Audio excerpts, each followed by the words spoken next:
Please kindly click on the red subscribe button below this video and subscribe to our YouTube channel. Thanks, God bless you as you do this.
Ọjọ́ ọkú báyìí láṣìírí kó wá tú.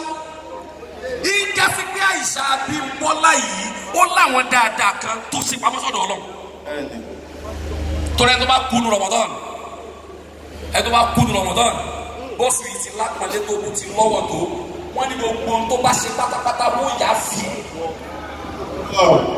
Kí wọ́n tó bí ní kankan, kí wọ́n tó bèrè any question, ó nígbà tí Ramadan bá lọ tán. Meanwhile, oṣù tí ò bá sí Ramadan, ìjọ tẹ̀dẹ̀ bá kú tí bá ti ń wọnú sàárè báyìí, àkọ́kọ́ challenge ẹ̀ ní wípé màláyíkà méjì Múnkárù wa Nàkírù wọ́n yọjú sí i.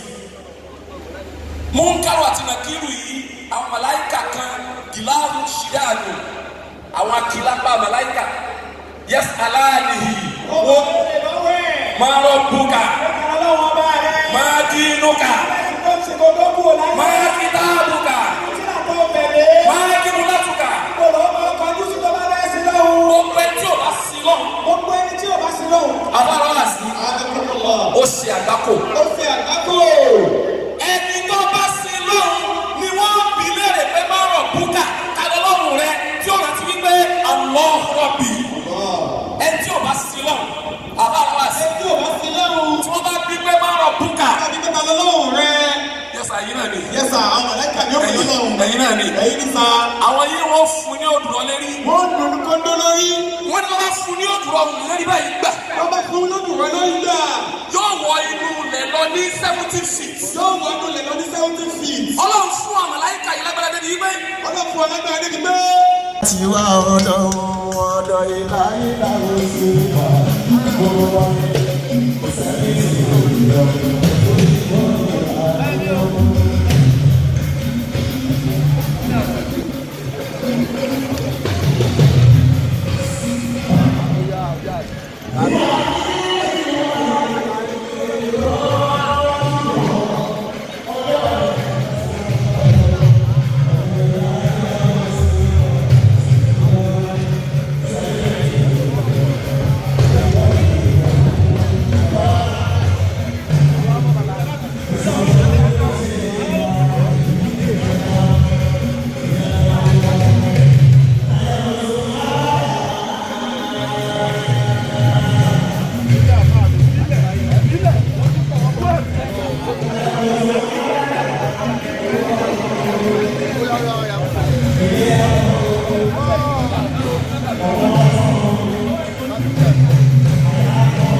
And